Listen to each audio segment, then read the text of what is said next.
We are back. It's the Joe Holka Show presented by Line Movement. It is the conference championship round. We made it through a couple weird weeks for sure in the wildcard round and the divisional round. But this is our DFS first look, 2-game slate. Our last, I guess, main hurrah of these like normal slates until we get a little bit more showdown action. Of course, we'll have some showdown content throughout the week, but we're going to focus a little bit on this 2-game slate. It seems like people are a little bit more interested in these 2-game slates than I originally thought, but we're going to have to bring in our weekly guest, of course. Jake Ciely is with us. He's a senior writer at The Athletic. Follow him on Twitter at AllInKid. Jake, how was the divisional round, my man? It was good. It could have been a lot better, but it was good. You saw my lineup to start. I had a great start in a lot of teams because I had the Aaron Jones, Stephon Diggs, Bills defense with I left no Josh Allen in there, as you saw. Just had a feeling in that game that it was your boy to go with, but also just to hit those two and save everything else for the next day, which yesterday was disappointing all around, unless you had like a playoff Lenny and all that type of stuff. But, I didn't have Lazard. Basically, it was a good weekend. The difference was going the Higgins, which was okay, and Hardman, which was okay, but going those two over Traquan and Lazard was a big difference between having a good weekend and what could have been an exceptional weekend. Yeah, that's pretty much what happened to me. My best slate was that showdown slate with the Bills. I ended up with no exposure whatsoever to the quarterbacks on Saturday. Was feeling pretty good. I basically split my defensive shares for the most part between the Ravens and the Bills. So about half my teams had Bills defense, had no quarterbacks played. I was pretty light across the board. Didn't have any Aaron Rodgers, which at the time was like, okay, 25 points. Like, that's reasonable. I can make that up with the quarterbacks that we have left. Obviously, a lot of stuff went wrong from there. Mahomes gets hurt, but also, like, if you were trying to wait until game number 4, just those cheap quarterbacks that we had available that were easy to kind of get different with your stacks depending on how your teams were doing, Kamara, Thomas basically just drops a goose egg on us out of nowhere at 6,700, which, I mean, I don't know. I don't even know what to say about that. We just kind of went through our recap, and I still feel like I made some pretty good swaps. But just when it came down to it, that premium stack of Mahomes, Kelsey, and Tyree, and maybe a Lazard along the way, something like that, that was kind of the difference, man. Really a low-scoring slate. So did you end up doing any swaps on that team? You didn't, right? You ended up sticking with it? No, I stuck with it. Yeah. The one looking back on, so my two best lineups, it's like, that's the thing, is cashing out, triple, quadruple up, whatever you want to call it, and looking at it is we're talking about what, 150? Like, that was a good score this weekend. To your point about the fact about, that's what the weekend we were dealing with here is 150. So that was Mahomes, a hell of a score. That, like, 130, like 5 was like a good score in like small field GPP. So you smashed, man. Good for you. Yeah, but I smashed in the wrong things. So yeah. That's the funny thing is I hit better in the Giant ones, which wasn't good enough because the Giant ones I'm looking right now. What was it? So let me go back to my 150 lineup because I think the guy in first place had like 180, and I'm like, get the F out of here. Yeah, I think like the millionaire maker was really high. Yeah, I wasn't in the millionaire maker. I don't ever play the millionaire maker. I'm like you, but yeah. I do play bigger ones than you. So yeah, he was 184.50, which that's a massive score. 34 points off the top score, but I wanted to bring it up for one specific reason. You hate it. He went Tanyan in the flex.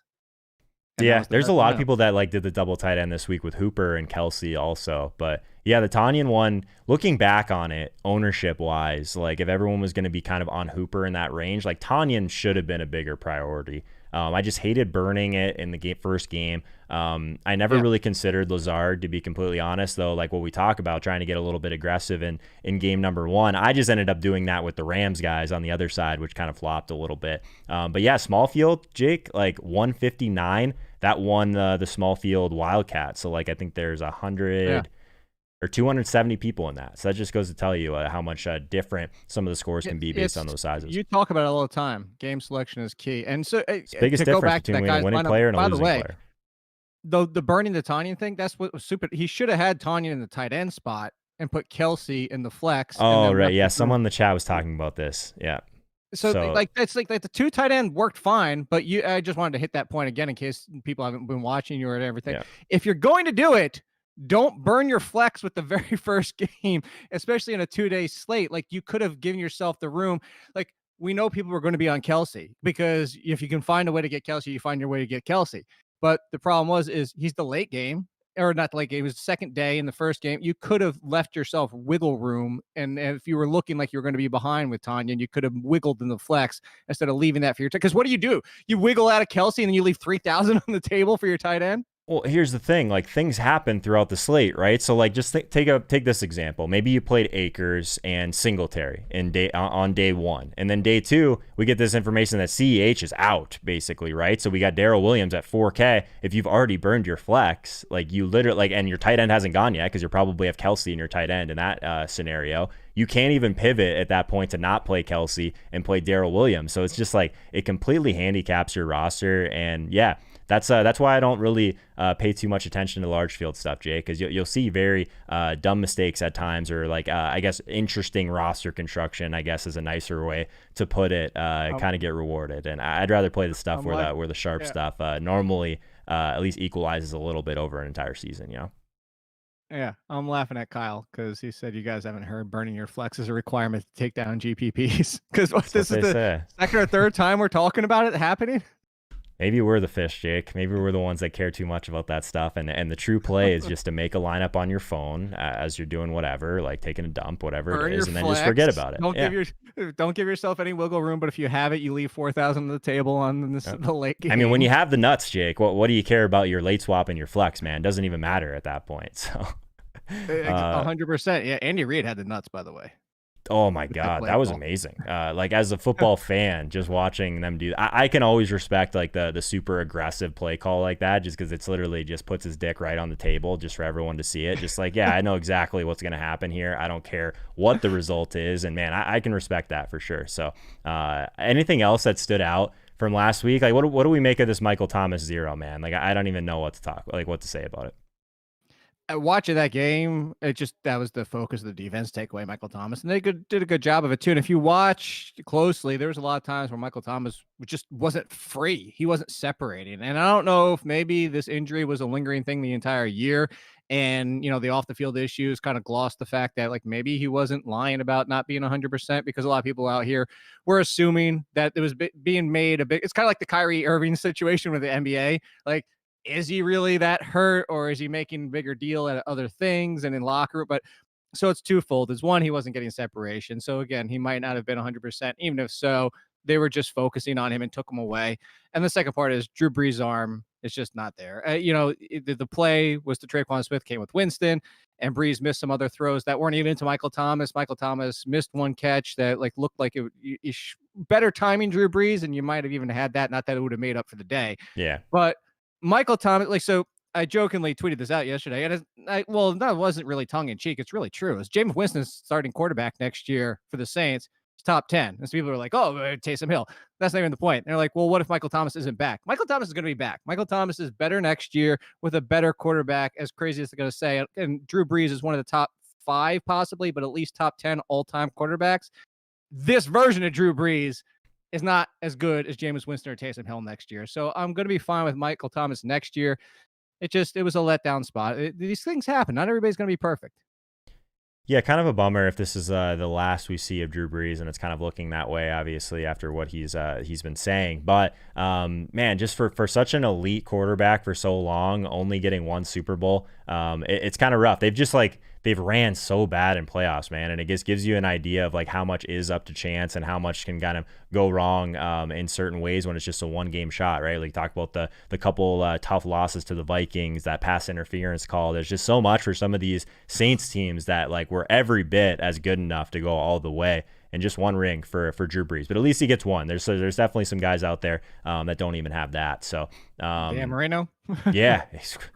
Crazy, man. That's pretty much I guess all I have on last week. I still think that kind of the strategy of leaving yourself out, at least in the last game, is still something that I'm not going to beat myself up over if it didn't work out. I mean, a lot of stuff came to fruition that at least in the first day, that I think it was still reasonable to kind of wait a little bit. If Aaron Rodgers against the Rams defense in game number 1 is kind of what you needed to take down some of the super top heavy GPPs, that I'm probably just not going to win on that slate. So I'll live with that. Anything else?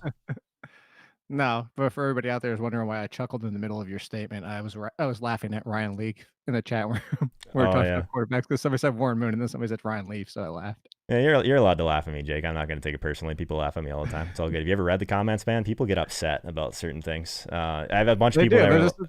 What's that? I will say, Pat Mayo has like 80% really good people. My comments on the site are probably like 50-50. Yeah. I would say your guys are like 95% good. That's true. This is why I'm laughing. I enjoy your comment section when we do these videos. I will say. I kind of joke about it, but I don't have it that bad. Most of the people in here, and obviously we have enough people in the chat right now that if someone comes in, they start talking nonsense, they kind of get jumped all over by like about 50 people like instantly. Yeah, people don't, or at least the trolls, they don't stick around too long in our chat, man. So that's a testament to our community. Check out the Patreon, obviously, if you haven't been in the Discord throughout this year. That's been something that's been really fun to see grow. A lot of cool stuff going on there. We have a weekly DraftKings tournament that we do in the community. We have a bunch of other stuff. Obviously, the conversation that's happening in chat right now, happening in the Patreon each and every week has been great. So, Jake, should we talk about the conference championship? It's just a 2-game slate. We have a little bit of uncertainty here, but I still think that this 2-game slate will be a fun one. There's 2 games that I'm excited to watch for sure. I guess, what are your feelings about the Patrick Mahomes situation? Should we kind of progress through this from both lenses? If there's Patrick Mahomes, if there's not Patrick Mahomes, we're not going to know a lot for a couple days here if he's going to make it through the concussion protocol or not. Yeah, I think we have to start with that, but start with that second. First thing is, I liked it and got it. It looks like 2 or 3 more people followed me, but you're only at 50 likes. Everybody out there needs to like this. We have, almost 200 people watching to get this up to 100? That's not a math guy, but that seems low, Jake. That seems ridiculous for everybody watching. I just told you how good you people are, and you can't even get this to 100 thumbs ups. So, all right, that's first thing. Patrick Mahomes, yeah, we do have to attack this from 2 angles because Patrick Mahomes, if he plays, obviously there's a lot going on Kansas City and Buffalo side of the ball. That's the second game. It's not only do you get a lot of appealing options in this game, but you also get to save it for the second game and give yourself all that wiggle room. If it is not Patrick Mahomes, I can't see rolling out Chad Henne. Chad Henne is not going to score more than Josh Allen, not going to score more than Aaron Rodgers, and probably not Tom Brady, although Green Bay's pass defense is better than their run defense, as we know. And Tom Brady, even with his 2 touchdowns, wasn't an amazing day. I actually am a little bit concerned about their passing game this week, but we're not there yet. But I see the appeal because everybody's, Chad Henne, and he's got a week and maybe practicing, and look at all that savings you get. I'm not doing it. Somebody else wants to do it. You're more than welcome to. The Patrick Mahomes, the interesting thing is I'm not really on him either. It's not because of the concussion. It's because of how I'm building my lineup. And when you have Rodgers, Brady, and Josh Allen all under 7, and he's at 7,600, especially Josh Allen, I just don't see the reason to even go to him. Why is Josh Allen 6,900? I don't understand. It's just like is nice. It that bad of a matchup? Like I don't think we've seen him below 7K in weeks. So that's the interesting thing is Kansas City, the first half of the season was a bad matchup for quarterbacks and wide receivers. Second half of the season hasn't been as good. It's still a little concerning in Kansas City, a little bit concerning for what they can do. But even so, I would say if you told me, if I had to do the pricing myself and what I expected to see Patrick Mahomes right around where he is, 75, 7,600. I thought Josh Allen was going to be 72 or 73. So just look at where he's been the last few weeks. So against Baltimore last week, 7,400. Against Indy, 7,500. Against Miami, 7,600. Even if we just go back to like against Pittsburgh in week 14, 7,200. He hasn't been below 6K since week 6 against Kansas City. What does DraftKings have against Kansas City with Josh Allen? Interesting, man. Like that's wild. He's only been below 7K 3 weeks the entire season. So yeah, and the big thing is, like I said, if you look at the first half of the season, if you go all the way up to week 8 against Sam Darnold, I'm not comparing Sam Darnold, but sure. If you're going to week 8, you have 1-1-1-1-3-2-0-0 for touchdowns for quarterbacks. Mm-hmm. From week 9, starting with Teddy Bridgewater, 2-3-3-2-2-3-2-3.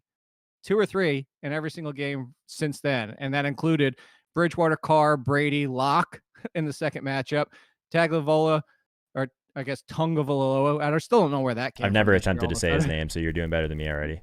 Tungavaloa, Breeze, there you go, with his 3 Mhm. touchdowns, Matt Ryan and Justin Herbert. So it's not all, there's some really good quarterbacks mixed in there, but it's not world beaters and it's not Josh Allen. And Josh Allen, actually, the first time around, maybe that's what they're looking at. First time around, Josh Allen, 122 and 2 touchdowns. If everybody remembers that game, a very poor start for Josh Allen and had that interception early in that game. The yardage still wasn't there, but from the second quarter on, played a lot better, had his touchdowns. But again, maybe I could see that's the argument, but he also attempted only 27 passes in that game. The same thing I said about the Aaron Rodgers situation. Aaron Rodgers played his worst game by far against the Buccaneers earlier this year with his Yeah, interception. The only game where he has without a touchdown, the only game he had multiple interceptions. That was the only game that happened in, and they both happened in the same game against Tampa Bay. I don't think this is the same Aaron Rodgers. I don't think you're going to see that Aaron Rodgers. I don't think you're going to see that Josh Allen. I'm with you. And Aaron Rodgers at 65, like all these guys are pretty cheap. I was like, you just look through the positions like Devante Adams, Tyree Hill, Diggs. Like, there's not like, my first instinct is that the pricing is really loose right now, Jake, because if you have that savings at quarterback, you can get in these guys. You can get in Kelsey. Kelsey's 8K. Wow. But like outside of that, like it's going to be stars and scrubs in this. But like if you can just get like these all like basically take Mahomes out of it, Josh Allen, Tom Brady, and Aaron Rodgers for under 7K, it seems like roster construction, at least it could be a little bit looser to start. I guess in game number 1, Tampa Bay and Green Bay, do you have a preference on Rodgers versus Brady in this spot? You already kind of, I guess, said that Rodgers has struggled a little bit against Tampa Bay, at least in that first matchup. But what about the other side with Brady? No, it's I'm a little bit concerned about Brady, just mostly because he doesn't need to, especially if you're going to look at this game. Leonard Fournette, Ronald Jones going to have a rushing attack. The Packers are weaker. They've been better, similar to the Chiefs going the opposite direction. They played better in the second half of the season against the run, but they're still more vulnerable against the run, and that being the Packers. You still have Alexander, who I'm not shying away from Evans, Godwin, or anybody, but now you don't know who he's going to be on. He's going to limit that wide receiver. It's not, they still can't score a touchdown. But, you look at Mike Evans, what the one catch, I think it was, for the touchdown against Lattimore. So he essentially did his job. He just happened to get a touchdown. But on the flip side, you have Antonio Brown's not 100%. It won't be 100% if he even plays. So, maybe better for them if Antonio Brown doesn't try to roll out there. But Tom Brady, too, it's going to, when we get to the tight ends, it's going to be interesting. He's still going for Gronk. He just keeps overthrowing. Like every time I watch Gronk make that diving forward, trying to catch over his shoulder, I'm like, oh my God, he's going to come up lame. Like every time I'm like, oh my God, is he okay? But he keeps missing Gronk. Like Tom Brady is fine, but Tom Brady in Green Bay, I'm taking Rodgers 10 times out of 10. And it's only a $400 difference. Even if it's $1,000 difference, I probably would still go Rodgers. Yeah, like Gronk I made the argument last week about matchups. You do this all the time, and I told you that I do take. We've done the whole context. If you want to put that back out there on Twitter of when like how DBs can matter, but at the same time you can't overrate them. And there's a whole context with it. It was a good clip for everybody out there that hasn't watched it. Like I said, Joe, you can share it again. Yeah. But to go to this, I said this about Aaron Rodgers, and actually my tweet made it on Fox post game. Come on, really? Somebody told me about it on Twitter. I said Aaron Rodgers, and I used the clip from the State Farm commercial. I said, so defense wins championships, huh? Like, that's my point. Like, Aaron Rodgers, defense, don't care. He's playing beyond an elite level this year. I don't care who he's facing. Yeah. I think that's that's the way you should be approaching it. I think at this point anyways, especially with Rodgers, who he's been, he just smashed this Rams team, who we were saying, like, if there was like a live underdog last week of a team that like could kind of, I guess without their quarterback issues that they've had, that's a whole nother conversation, but the defense was elite is the point. You mentioned Gronk though, 5 targets, only brings one of those in for one catch, 14 yards, but he had 3 targets in the red zone, Jake. Like, he wants to get Gronk touchdowns. Like, that's never going to change. So I think that game is super interesting. What was that? He's in your lineup? In my lineup. What are you doing making a lineup on a Monday? I don't know how you do that, man. I would be so anchored. We talk about how many times do we text this? Like, this has to be at least the 10th time we've texted. You send me a lineup on a Tuesday. I'm like, what is this? It's your dummy lineup? I'm like, this is actually what you're gonna put. Like, you rarely even change a whole lot throughout the week too. So maybe your first impressions are just a lot better than mine. I keep one always. So we talked about this how many times this year. I make a lineup on Monday. I always keep that unless of injuries because that's my first gut instinct, and I build through the week. Like, I'll make a second lineup and I'll tinker with it and play. But the tinkering for the entire week helps me think through a lot of situations, everything like that. You're the opposite. We're just different personalities when it comes down to it. I build and I have all my I'll enter all my contests on Monday. Part of it too is just like me is like I don't want to miss a contest that I know I want to be in.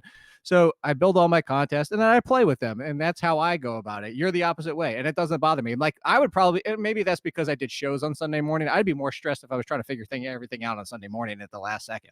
Yeah, like my Sunday mornings are, I mean, maybe not as crazy as yours because you're tinkering with like your rankings and that sort of stuff. But like 2 full shows on Sunday mornings and like trying to like fit in like a talk with the Tilt Space guys to get our teams in for that, and then also do mine. But it actually worked out good because then I don't really overthink things too much. By that point, I know what I want to do, right? It's just trying to figure out the best way that the pieces come together. So let's talk a little bit about running back, Jake, because after Aaron Jones at 6,500, pretty big drop off here in terms of salary, but also just workload. So let's talk a little bit about if you are playing some guys in game number 1, Tampa Bay and Green Bay. What are your thoughts on Fournette versus Ronald Jones after what we saw last week?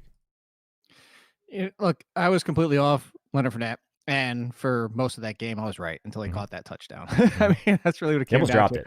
And I know, and there was the argument of whether or not they should have reviewed it, and that it probably would have stood because that was the call on the field. But if it would have went the other way, it would have been probably stood either way.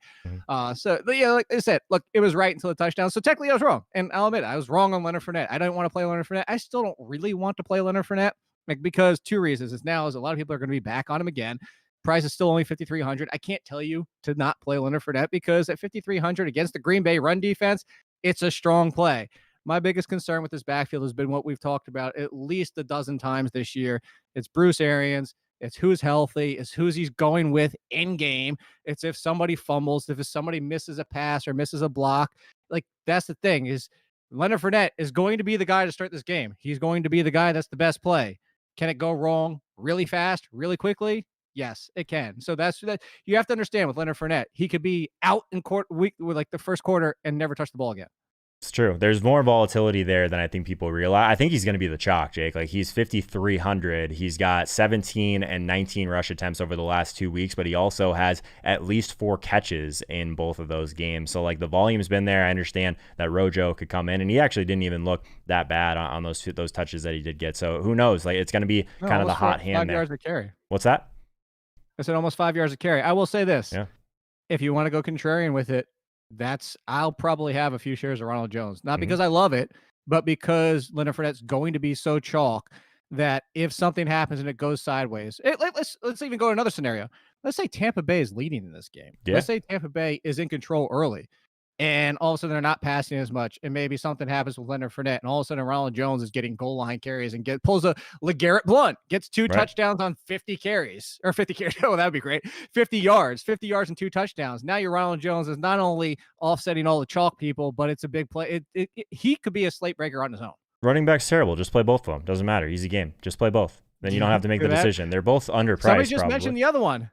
That's the other play I like. Jamal Williams. So A.J. Dillon got banged up in that game. Yeah. And the Aaron Jones, they continue to not feed him as a bell cow. They continue to work in Jamal Williams in short yards. They continue to use Jamal Williams at the goal line. This game against the Tampa Bay Buccaneers defense, I have a feeling Aaron Jones and Jamal Williams will both be very low owned because Aaron Jones is high priced and he's going against the Buccaneers run defense. Jamal Williams is part of a split backfield going against the Buccaneers defense. Jamal Williams at 4,400 feels like a very sneaky, like, especially in the first game. If he comes out and hits 4 times value in the first game, you're looking really nice for the night game. Yeah, I was hoping that we would have showdown, I guess, pricing by the time of this, because I would imagine that Jamal Williams is going to be one of those guys that like he'll be cheap enough to where he'll be some sort of value because he was a value on the last showdown slate with Green Bay. So I think that will be an interesting one to monitor. What are we doing with Singletary, Jake? He's 4,500. I wasn't on him last week for a lot of the same reasons. I don't see, I guess, a big argument to go back to him, but he did just burn some people. So what are your thoughts on Singletary at 4,500 again? We talked about it. We said this is why he wasn't a free square. It's the expected volume made him a reasonable play, but you have to understand that Josh Allen is the running back at the goal line. And you have to understand now, of course, we weren't expecting the score in that game to be as low as it was. But I think it wasn't until the second, maybe even the second half. I was going to say second quarter. It might even be the second half before Singletary got a carry. There was a long time where that team did not have a rushing attempt in that backfield of the running backs. You can still say against the Kansas City defense that pass catching running backs. Like, so even if let's say he doesn't even get a single carry, can he get a James White type of 6 or 7 receptions possibly in this game? Absolutely, at 4,500. He's in play, but again, he's not a free square at 4,500 because this is the Buffalo Bills. But if you're stacking this game and you're looking for savings, and we're about to get to it because we're almost through all the running backs at this point, except we haven't really talked Kansas City yet. But as a little spoiler, I'm going to find it very hard not to go the 3 highest priced wide receivers or 2 of them and Kelsey because of the savings everywhere else. It's similar to last week in some ways that like outside of Kamara and I guess Aaron Jones, if you put him into that category, like that, like all the best plays are the high end wide receivers. It seems like in terms of Singletary, Godspeed if anyone wants to go there. He still only had 3 targets. Like I get it, he wasn't used on the ground, but he wasn't really used through the air either. I don't know what else people need to see from that. I will not be on. I think the exact wordage you used was reasonable, Jake. I think you're like he's a reasonable play, and any projections would have agreed with you. I'm not even throwing any shade. I just have zero interest in these guys. I don't think that their ceiling is really ever going to approach 15 touches. So I don't think that that's going to change a ton. Now, he had 7 carries, 3 receptions. Ugh. So he got 6.7 on $4,500. He didn't even hit 2 times. I mean, he wasn't like even anything that killed you last week is like how bad last week was in so many ways. Go back to it. Go back to what we were just talking about. And before we wrap up with the Chiefs, obviously, we'll say the Chiefs. I was about to say something about them. But if you're going to go with the savings, I have my lineup here. If you're going to go with the savings, just put in Jamal Williams. Jamal Williams could hit 15, 20 points. Devin Singletary is not hitting 15 or 20 points. Yeah, I'm with you. Let's wrap up with I guess we still don't know exactly what's happening in this Kansas City backfield, but one thing was very clear is that they're pretty much done with Le'Veon Bell, right? I guess there was a good conversation going on Twitter about basically when CEH was out, Le'Veon Bell was actually injured for a lot of that week where we saw Darwin Thompson come in and take a large role, but it ended up being Darrell anyway. He is more expensive than Le'Veon now, but Le'Veon had like 4 or 5 touches the whole game. It seems like they know that he is absolute dust at this point. So do you have any interest in Darrell Williams at 4,800? You know I do because I was texting you about it, and the fact that I slid him into, I didn't change the one big lineup that, it's a good thing I didn't. I think that was still hit with the numbers, but the one lineup where I did, where I wasn't looking so good, I put Darrell Williams in 2 other lineups, and one I barely got over the bring back, and then the other I fell too. I was way too off on the first week. That was a lot of Ravens in that team, which didn't work out. So it was Lamar Jackson, J.K. Dobbins, and Mark Andrews, and I actually faded Hollywood Brown in that lineup stupidly. It was one where I was just trying to be different, and it was a dumb lineup. I look back at it, I was like, why did I do this? But anyway, I am on Darrell Williams because he is the guy. He is the guy if there was no Edwards-Helaire. If Edwards-Helaire is back, I would lean Edwards-Helaire, and at 5K, he's not that bad of a play, but his floor is you know what? He's probably in the Leonard Fournette conversation. I think that's a very good spot to put him because Edwards-Helaire, before he got hurt, they were using him as the guy. Like Le'Veon Bell had kind of already fallen by the wayside at that point. Right. So against Buffalo, we know running backs can do damage. We know running backs in space can do damage. So I would go Edwards-Helaire, but I feel a lot less confident. Like I feel more confident about Darrell Williams with no Edwards-Helaire than I do with Edwards-Helaire and both of them back there.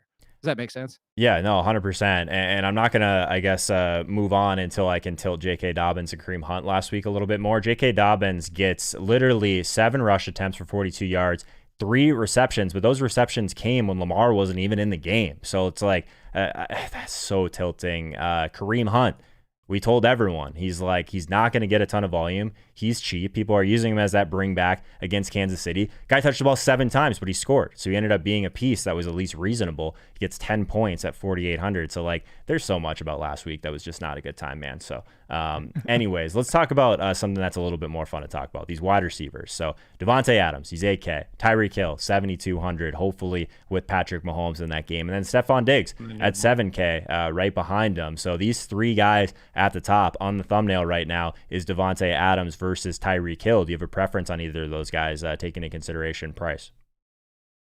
Here's my preference. Put them both in your lineup. You can make it work. Yeah. This is what I'm saying. You don't have to decide because your options are not Adams or Hill. It's Adams and Hill or Adams and Diggs. If you're going to go with Kelsey. If you're not going to go with Kelsey, I have a lineup. You do Adams, Hill, and Diggs, and then you don't decide. I mean, that's probably a path that's going to be pretty popular. It doesn't necessarily mean it's wrong, though. So I'm kind of with you. A 2-game slate, I'm not that worried about ownership like that. The ownership will come more into play when I'm looking at like the Jamal Williams, Devin Singletaries, and like those kind of like, maybe for one of the dart throws, like a Beasley, a John Brown, McCole Hardman, that type of stuff. If Watkins isn't back, and we're not quite there yet, but like, I guess to answer your question, if I have to only pick one, it's going to be Devante Adams. But I think the easy answer here is it's going to be Hill versus Diggs for me. And if you go with a Josh Allen lineup, it's Diggs. If you're not playing both of them, right. If you're going otherwise, and the answer might come to us. If we don't have Patrick Mahomes, right. Then it's Adams, Diggs, and the rest of your lineup. Yeah, and in terms of Stephon Diggs, like we know that Kansas City has been pretty good on these I guess boundary type of wide receivers. You can correct me if I'm wrong on that, Jake. So people want to kind of attack Kansas City in the middle, just like we were with Landry, with Higgins, with Hooper last week, right? But like what we try to tell people, and Harmon said it, I think you said it, Reeb said it, is that they move Diggs around so much it just doesn't even matter. They're gonna get him into space. They're gonna get him into one-on-one situations in the slot, plenty as well. So Stephon Diggs at 7K, I still think is a phenomenal play, easy stack with an underpriced Josh Allen. Am I off base on that? Is it just like too hard for some of these guys? I mean, Stephon Diggs can win in any matchup, but at 7K still seems like an amazing value. Yeah, if I'm gonna, so Adams is gonna be there. If I have to sit one, it's gonna be Hill. Like Okay. there, honestly, if you told me between the three, let's do Adams, Hill, and Diggs, I might have 90% Diggs. Just the only case is like maybe I'll make 1 out of 10 lineups to say like if just Kansas City Mahomes plays and it just goes haywire for Josh Allen, he just loses it for some reason, and I just don't think he is this year. But Diggs at 7K is the lock of the three for me, and Adams is just on his heels. So yes, whether or not Mahomes plays, if I have to force one out of my lineup, it would be Hill. But I don't think you need to do that. The only reason I would do it, like I said, is if you're going to go Adams, Diggs, and then Kelsey instead of Adam, Hill, and Diggs, because I played around with the lineups a lot trying to get Adams, Hill, Diggs, and Kelsey. You can't really do it. I tried. So we've been talking about this all year about you building these lineups in the beginning of this of the week. So after we get through the positions here, Jake, we are gonna build a lineup. We're gonna see what we can get on a shell. Then I can put lineup builder in the title. People love lineup builders, Jake. So we're gonna do that. But let's move on past like that elite tier down to some of these Tampa Bay guys who are extremely cheap. We have Evans, Godwin, Antonio Brown, all sub 6K. Antonio Brown is 4,700. So I guess if we move past that elite tier, we can throw John Brown into this mix as well at 4,300. In this range, who do you think stands out? In this range specifically, it's a Chris Godwin for me. I think that Alexander, and again, you can move people around. We talk about it all the time. There's an argument to be made for DBs mattering and overrating them at the same time. If Alexander shadows Evans, like Lattimore just did, what do you get from Mike Evans? 1 catch, 3 yards, a touchdown. Yeah. That's not a tournament winning play. Like, that's fine for seasonal. That's why you don't bench him in seasonal. That's why in seasonal you play Mike Evans no matter who he's facing. But if Alexander does the same, and even if he catches a touchdown, even if it's 2 for 20 and a touchdown, it's still not a tournament winning score. So I'm going with Godwin just because 2 reasons: spends more time in the slot. I don't think Antonio Brown's going to be 100%, even if he's out there. The best news here is that it will open some things up if Antonio Brown isn't out there. Yep. I think that you could consider playing Scotty Miller or Tyler Johnson. Tyler Johnson doesn't see the field as much as Scotty Miller. I know Scotty Miller burned a lot of people in the middle of the season when he was the play everybody was on, even in seasonal that 1 week because everybody was banged up for the Buccaneers at that point. I don't think Brown was on the team yet. I don't think he might have been on the team, but he wasn't eligible to play for at least like another week or something like that. Is that what it was? Yeah. So, I think that Scotty Miller would come into play. Honestly, like I said, both of them would. It depends on which way you want to go. It's almost the comparison of DeMarcus Robinson and Mecole Hardman in that situation. So maybe you take the lesser owned one because it's 34 and 3,000, or maybe you need to save 400 somewhere.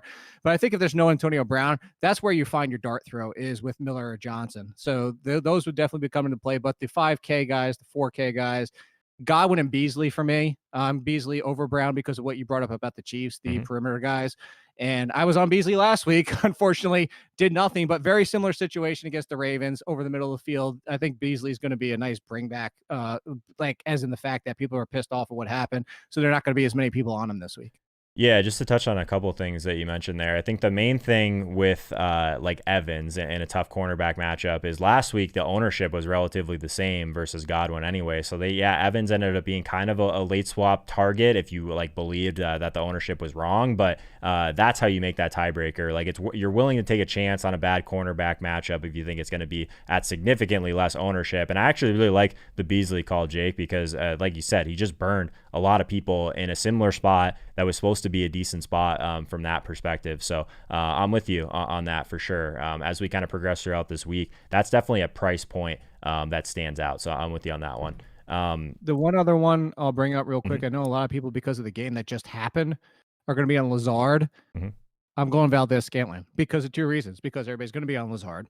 Mm-hmm. And then if you're going pure matchup, again, similar to what we're attacking against the Ravens, which you just did. And actually, Beasley's a great example for this because you can attack the weakness of a defense and have it go wrong, and Beasley did. And that's going to be what we're talking about right now with the Chiefs, is the fact that, hey, Stephon Diggs, Cole Beasley over John Brown.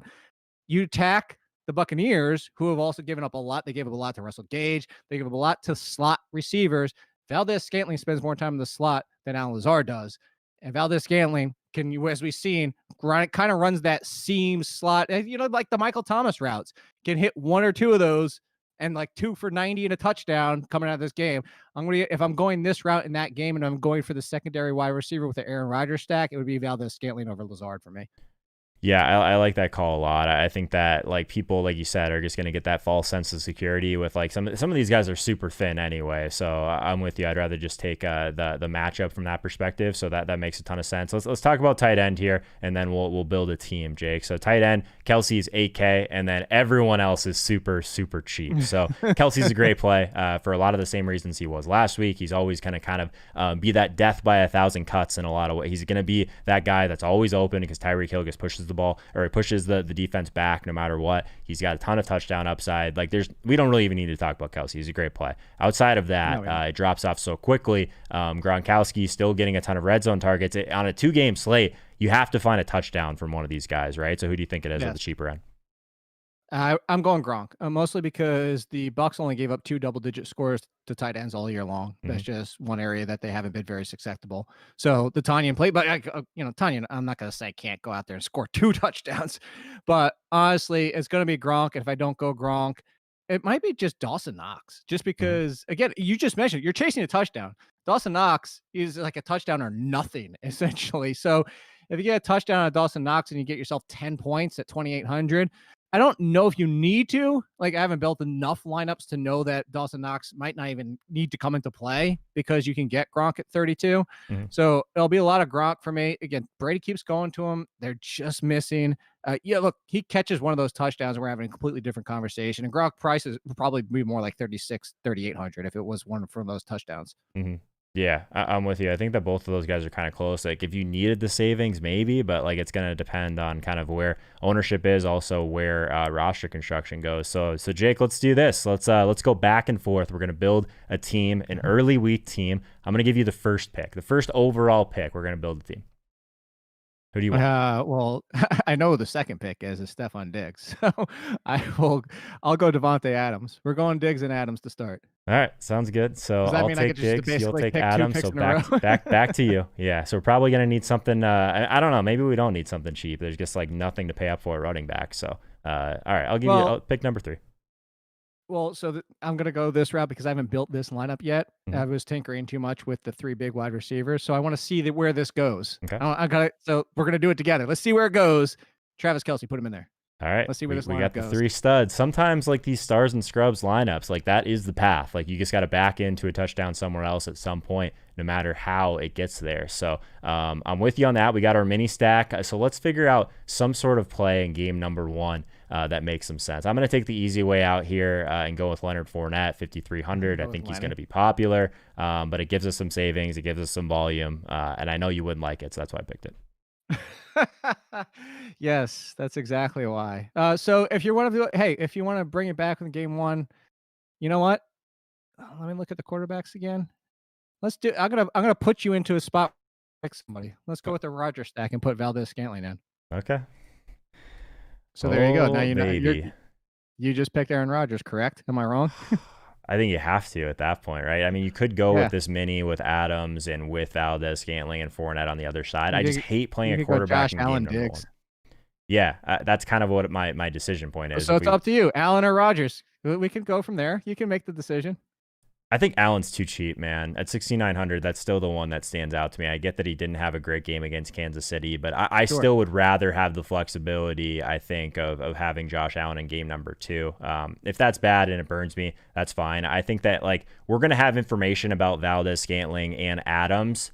So at that point, I guess we'll see where the ownership lies between Mahomes and Allen. But I think Allen's too cheap. I guess under 7K, it just seems like an easy play at this point. So we have to get really thin the rest of the way, Jake. 36, 33. So we might have to do some moving around, but we'll get there. Any other thought? Like, I guess let's find a flex in a defense, and we'll see if we have anything left at running back, I guess. So that's what I was kind of looking at. I was looking at wide receiver. Sammy Watkins at 3,800 if he plays would give you flexibility to come off Watkins and make some moves to maybe Scotty Miller. All of these guys are about the same price. Hardman, Watkins. Yeah. What happened? What does Watkins do for us? Put Watkins in there because he's the most expensive of like the Scotty Millers and stuff like that. Put Watkins in there and see what happens. Okay, we could do that. DST, just looking at the pricing, the Packers are going to be the most expensive. So in game number 1, I like the idea of being in either the Chiefs or the Bills, just because that's the second game. We can just pick the lower owned one if we get into trouble. I think that the Chiefs is interesting. I guess hate that against Josh Allen, but a 2-game slate, is that something that you would consider in cash? It would. I wouldn't want to do it. Mostly, I'm looking at the Bills being a sneaky play, even if Mahomes plays, just because I still think they can put up enough points where it's not going to kill it. Like we've seen this before. Just because you're facing a tough offense, like go back to the Browns. They scored almost like what was it, 8 or 9 fantasy points, despite Ben Roethlisberger going nuclear on them. So it can still work. So if you put the Bill, I was gonna say, what does that leave us at running back? 4,300 at running back. You missed Jamal Williams by $100. Yeah, so we can. So what we can do if we don't want to go the Watson play, we could move down from Watson to something a little bit cheaper. We could move down to Robinson, Gabriel Davis. That range is kind of gross. I guess we could go double tight end as well, and that saves us a lot of money. You hate that so much. Put Gronk in. So we put Gronk in. That gets us to 4,900. Yeah, put Gronk in. So at that point, we can play Darrell Williams at 48. We can play basically any of those guys, right? So you can play Darrell Williams, and granted, it's against the Bills defense, but it's a 2-game slate. You kind of have to. So you put Darrell Williams in there. You still have the flexibility to, if you stay in that game, to come off of it and flip the defense. Actually, not that game because you would have to do it because the first game is going to be the decision. But again, waiting till Sunday. If you have Darrell Williams and Bills, Edwards-Helaire's playing. You come off Darrell Williams, you drop to Jamal Williams, and the Bills defense. Now you can go back up to the Chiefs play that you want. We built a lineup, Jake. We made history. We did. Or if you didn't go with Josh Allen. True. If you move down to Rodgers, gives you a little bit more room there. We don't want to give away all the answers, Jake. We got to let people make some decisions, even though they don't like to do that. We got to leave some. Here's the best thing about it, Joe. You know that lineup we just built would win. You want to know why? Why? Because we burned the flex in the first game with the tight end. Have to do it. Yeah, we literally just did that after ranting about it. That's not we did not hit submit yet for the record, so I'll have to go back in there. Go submit. It's a guarantee now. We talked about it. Well, should we just do that? Like, is that how you win $1 million? Should we just do it on purpose, just because those are the ones that win? Apparently, like you said, we're the idiots. All right, Jake Ciely, everyone, make sure you follow him on Twitter. He's at AllInKid. We will be back very shortly to talk through this. Hopefully, $1 million richer. Let us know in the comments what was our worst play in this lineup, since people like to let us know when we do dumb things. Jake, and toss a like on this video. Consider subscribing to the channel. All that good stuff. Got to get Sig in here, so he's not waiting for us. Jake, best of luck, my friend. We'll talk to you soon. Get 5 more likes before Sig gets in here.